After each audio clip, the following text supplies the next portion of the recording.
After coming under fire for shouting at police officers in a leaked body cam video, Colonel Mark Charfauros wants to clear his name and tell his side of the story. Here's what he had to say. And if we really look at it, the yelling was used as a distraction to what really happened. Colonel Mark Charfauros has been placed on administrative leave pending the outcome of an internal affairs investigation into his conduct on Christmas Eve, which was captured on body cam footage and has since gone viral. In the video, he's seen and heard yelling at police officers who were responding to a report of illegal fireworks or explosives in Agate. But Colonel Charfauros now wants to tell his side of the story, pointing out that what everyone saw was only a fraction of what really happened. He explains that he received a call from an Agate resident at the recommendation of Agate Mayor-elect Kevin Susuiko about police officers possibly conducting illegal house-to-house searches. So Charfauros went to the scene and spoke to some of the witnesses who happened to be across the street at a party. One of the witnesses told Charfauros that when police arrived, they questioned the partygoers if they had a firearms permit. Popping any fireworks.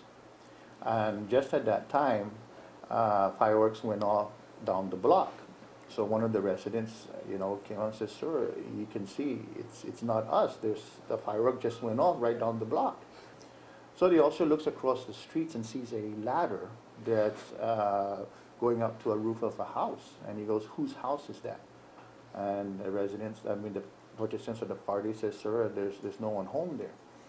And then as that was going on, several officers arrived at the scene. And the officer instructed all his fellow officers to conduct a search of the house. So the resident says, "Sir, you just can't walk into another person's house and do a search without permission."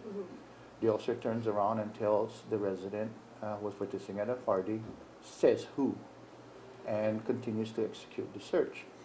That's when I was called. When he arrived, Charfauros says he spoke to some of the officers as well, including the officer wearing the body cam, to get an assessment of the situation. This is not in the camera. This is not in the video. No, the only thing that was in the film is whatever that officer wanted to put in, but he cut everything else out. So they cut out the portion where they were dealing with the community. They cut out the portion where I was asking them pertinent questions. When I asked the question, "Who gave you permission?" Silence came out of the officers, which indicated that they did not get permission to do the search. But PNC also spoke to a former police officer with extensive background in law enforcement who spoke to the supervisor on shift that evening, but wanted to remain anonymous. He said that the officers who arrived on scene continued to hear explosives and had a duty to ensure public safety. He said seeing a ladder in the side of the apartment could have meant that someone was hiding in the residence, especially if the police were told that no one was home.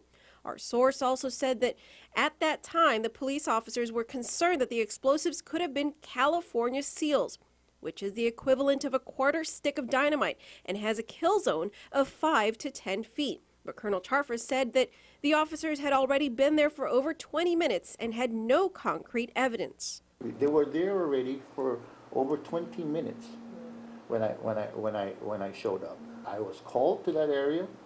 I did an assessment when I was there.